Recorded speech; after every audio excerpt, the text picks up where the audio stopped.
কখনোই আমরা অ্যাভয়েড করতে পারি না।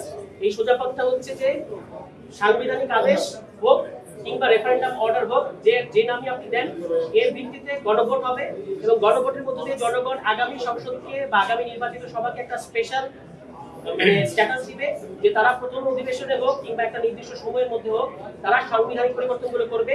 সেই সাংবিধানিক পরিবর্তনগুলো কিন্তু সংশোধনীর চেয়ে বেশি কিছু, যেগুলো ইতিমধ্যেই এই বিদ্যমান সংবিধানের বেসিক স্ট্রাকচারকে চেঞ্জ করবে। অনেকগুলো প্রস্তাব আছে, তার মধ্যে মূলনীতি আছে, মূলনীতি পরিবর্তন হচ্ছে আপনারা জানেন, তারপরে আপার হাউস হচ্ছে, তারপরে আপনার হাইকোর্টের বিকেন্দ্রীকরণ হচ্ছে, প্রধানমন্ত্রী 2 মেয়াদে বেশি থাকতে পারবে না, এই প্রস্তাবগুলো আছে। এগুলো কিন্তু সংশোধনীর মাধ্যমে করা যাবে না। এই কারণে আগামী নির্বাচিত সবার এই দুটো রোল থাকবে। এখন এই জায়গায় সবাই এটাকে বিবেচনা করছে এবং আমাদের বিশ্বাস যে এই জায়গায় সবাই একমত হবে। ফলে এইখানে আমরা এনসিপি পক্ষ থেকে যে কথাটা বলেছি, এখন ন্যাশনাল কনসেনসাস ওইখানে আসবে বলে আমাদের কাছে মনে হচ্ছে। গণভোটের পরে গণভোট followed by dual role of the parliament.